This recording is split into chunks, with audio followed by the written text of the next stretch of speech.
législative et le gouvernement et tous les institutions exécutives, nous savons aussi que le roi a un pouvoir aussi bien politique que religieux. D'ailleurs, on se demande, ça je deviendrai une revendication concernant la Constitution. J'ai commencé par ce point parce que pour nous c'est important.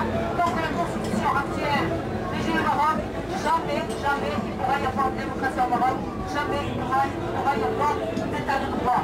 Donc la Constitution, pour nous, en tant que lutte des droits humains, c'est une loi qui doit changer, qui doit être harmonisée avec les engagements du Maroc dans le cadre des conventions internationales des droits de l'homme, puisque le Maroc a ratifié le pacte international des droits civils et politiques et le pacte international des droits économiques, sociaux et culturels. Les deux pactes, dans leur premier article, parlent du droit des peuples à l'autodétermination. Considérant que les peuples marocains n'ont pas encore acquis ce droit d'autodétermination, nous n'avons pas le droit de dessiner sa politique, de prendre en main son destin, il est soumis donc à un droit non démocratique. Donc je reviendrai sur ces aspects.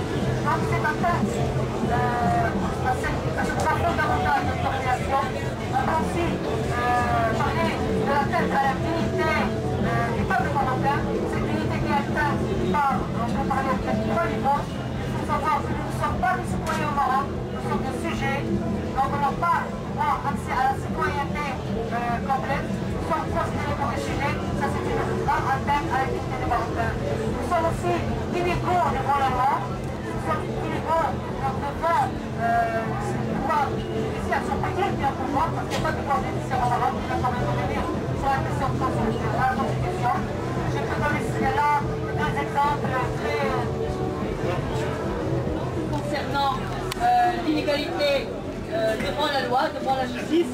Le premier, c'est le cas du mari de la tante du roi, il s'appelle Yacoubi. Il a brûlé un feu rouge, le policier l'a arrêté, le monsieur a pris son revolver, il a tiré sur le policier, sur son pied, il l'a blessé, il est à l'hôpital. Et le criminel n'a jamais été inquiété ni poursuivi en justice.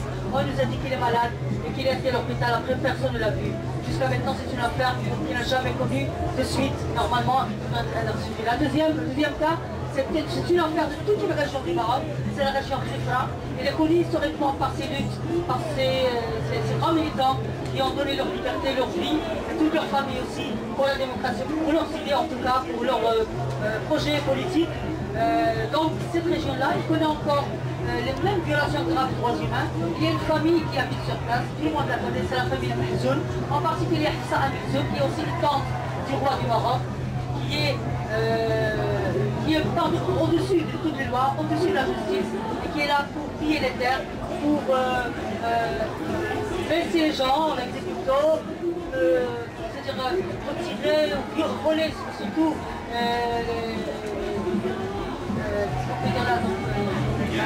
les biens en général, les biens des personnes, mais quand on voit la justice, le procureur du roi est incapable donc de toucher, d'appliquer les lois. Donc actuellement, nous sommes devant d'affaires en justice. C'est que le président de notre section Khifra, qui avait fait un entretien dans un journal marocain qui s'appelle Michal, il a parlé de tous les problèmes des citoyens et citoyennes de Khifra suite à l'hégémonie de cette famille, en particulier Issa Milzoun et quelques membres de sa famille. Le président de l'association et le directeur du journal, ils sont actuellement poursuivis en justice. Le 15 septembre, ils vont passer encore une deuxième fois devant la justice pour avoir soi-disant porté atteinte à cette famille. Donc ça, j'ai donné des exemples, mais il y en a tellement d'exemples de citoyens qui sont illégaux devant la loi. Donc pour juste donner un exemple. Troisième point où la dignité des Marocains est atteinte, c'est d'abord l'absence d'état de droit, plein de lois qui parfois contiennent des avancées, contiennent des choses positives, pas tout, ne sont pas tout à fait harmonisées avec les conventions internationales, mais ces lois ne sont pas appliquées, sont mises à part, et donc c'est l'arbitraire qui règne encore au Maroc à plusieurs niveaux. Je parlais aussi de l'atteinte du droit du peuple marocain à l'autodétermination, comme je disais tout à l'heure, qui est aussi à plusieurs niveaux. D'abord, rappelons, comme j'en ai parlé, que c'est un droit qui est repose dans les conventions internationales, a trois aspects. Donc c'est la constitution en vigueur. La deuxième chose, donc c'est la non-indépendance de la décision politique. Il faut savoir que le Maroc est un régime, c'est vrai, capitaliste, mais aussi qui n'est pas indépendant. Donc la décision politique est entre les mains des grands pouvoirs internationaux. Il faut rappeler qu'au moment de ce qu'on appelle la lutte contre le terrorisme, le Maroc a intégré et adhéré totalement à la stratégie américaine dans le domaine. Il a joué un rôle dans les violations graves des droits humains dans le cadre de cette lutte contre le terrorisme.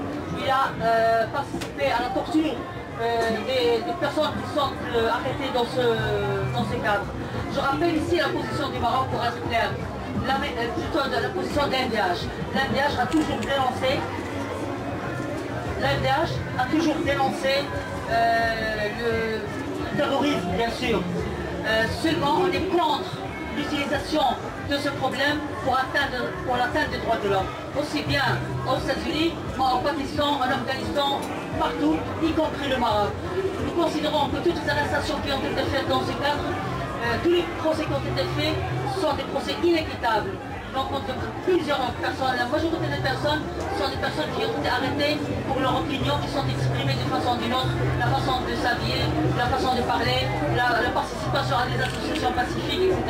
Donc on demande de refaire ces procès dans le cadre de la loi ou de libérer les personnes qui sont arrêtées dans ce cadre. Ça c'est la position officielle de l'ABH et c'est parce qu'on défend les droits de l'homme, quel que soit le type de la victime, quelles que soient les idées de la victime, quelles que soient les appartenances de la victime, quand elle est victime de l'aberration, de l'arbitraire, on la défend. Donc on considère que le droit du peuple marocain à s'autodeterminer est aussi touché par cette adhésion du Maroc à la politique internationale, à l'hégémonie américaine dans plusieurs niveaux, pas seulement dans la question du terrorisme, mais dans les décisions politiques et aussi économiques, etc.